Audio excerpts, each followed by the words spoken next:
ডাকসু নিয়ে এমন জঘন্য বিদঘুটে কথা হতে পারে যা কল্পনাই করা যায় না। কি হয়েছে নিশ্চয়ই আপনারা শুনেছেন। ডাকসুতে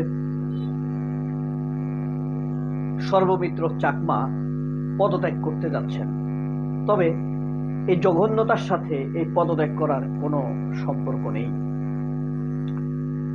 জামায়াতের বরগুনার এক নেতা ডাকসুকে বলেছেন বেশ্যাপাড়ার সাথে তুলনা করেছেন। এটা নিয়ে মোস্তফা ফিরোজ একটা ভিডিও বানিয়েছে। সেই ভিডিওতে মোস্তফা ফিরোজ বলতে চেয়েছে ডাকসু নিয়ে এত জঘন্য কথা হতে পারে তা কল্পনাই করা যায় না। এটা অকল্পনীয় লেগেছে মোস্তফা ফিরোজের কাছে। আমার কাছে ব্যক্তিগতভাবে অকল্পনীয় মনে হয়নি। না হবার কারণ হলো বাংলাদেশে এগুলো অ্যাভেলেবেল।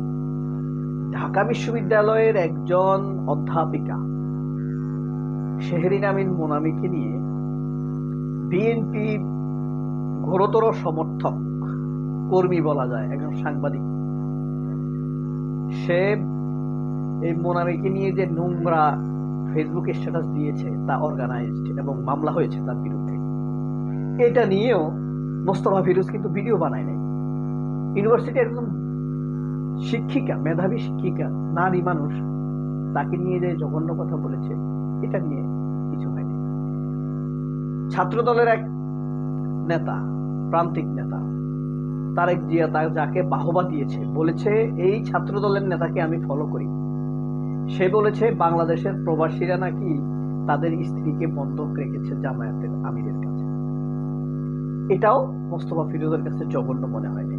জঘন্য মনে হয়েছে ডাকসুকে বেশ্যাপাড়া বলেছে, এরপরে মাদকের আড্ডাখানা বলেছে, নেশার আড্ডাখানা বলেছে। ডাকসুতে যে নেশা হয় এটা তো সত্য। সর্বমিত্র চাকমা কিছুদিন আগে কি লড়াইটা করলো ডাকসুকে নেশামুক্ত করার জন্য, করছে না? আর ডাকসুতে বেশ্যাপাড়া বলছে, শুনতে খুব খারাপ শোনা যায়। আমরা শাহবাগ আন্দোলনের সময় শুনছি, দেখছি 2012 সালে ডাকসুতে কি পরিমাণ ব্যবহৃত কন্ডম রাস্তাঘাটে, রাজু চত্বরে, ডাকসুর সামনে, সরোয়ার্দী উর্দুতে তার কথা নাই, হাঁটা যায় না, আপনি আত্মীয় স্বজন নিয়ে হাঁটতে পারবেন। যাই হোক, এটা মোস্তফা ফিরোজের কাছে জঘন্য মনে হয়েছে। এই যে চরমোনাইকে নিয়ে সেই জল্পনা কল্পনা, আমরা যা ভাবছি ভারতের দাস হয়ে কাজ করে, বিএনপির ঘরানার হয়ে কাজ করে, জামায়াত শিবির, এনসিপি, নাসিরউদ্দিন পাটোয়ারি, এদেরকে এখনো বিএনপি চিনতে পারে নাই, নাকি চিনতে পেরেছে বহু আগেই, ভুলে গিয়েছে। ঘটনা কোনটা? নাসিরউদ্দিন, হাসান আব্দুল্লাহ, সার্জিস আলম, এদেরকে গালাগালি করো। ওই যে পাপিয়া আবার বলে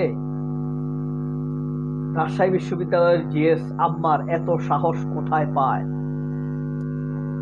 আমি বলি আম্মার এত সাহস কোথায় পায় তা জানি না, তবে তুমি যে সাহস পাও পাপিয়া, এই সাহস তোমাকে এই আম্মারেরা দিয়েছে। এই সালাউদ্দিন আম্মারেরা যদি জন্ম না হতো, পাপিয়াদের গলার এত জোর থাকতো না, তারেক রহমানের এই জেলায় জেলায় বক্তব্য দেয়া লাগতো না।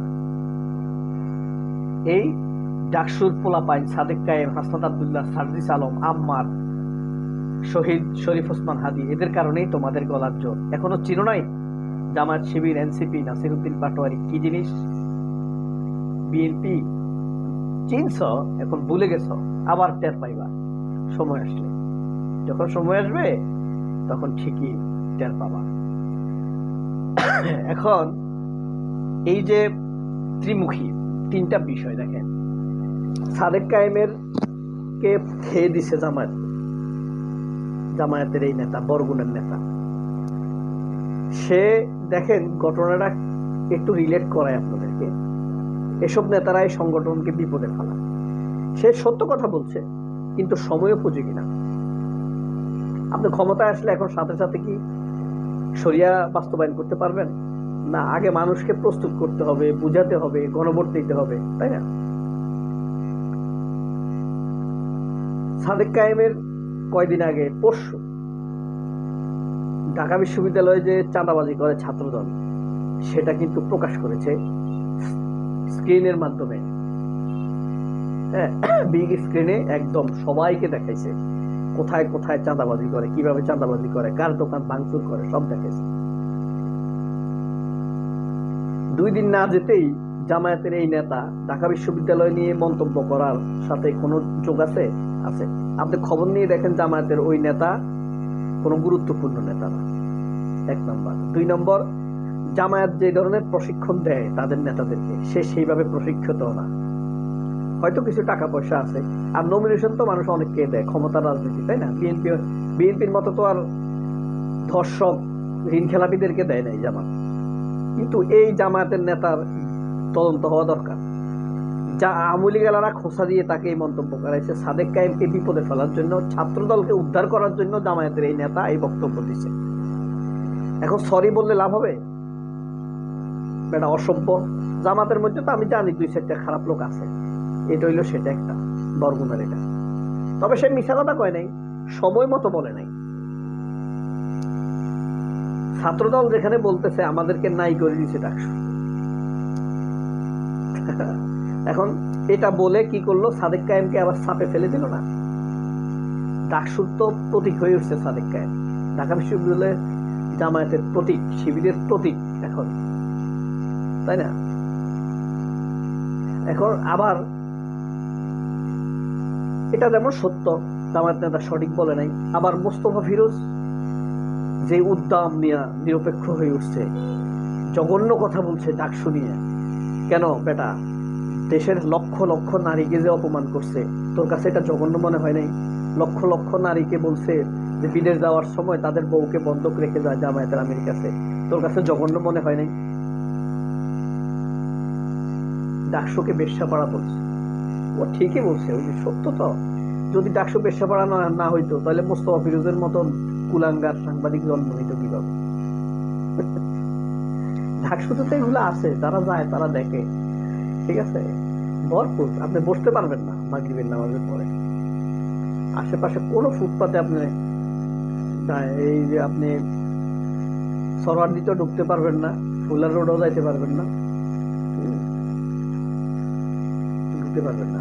যে পরিবেশ করে রাখছে এই সিন্ডিকেট নারী ব্যবসায়ীরা।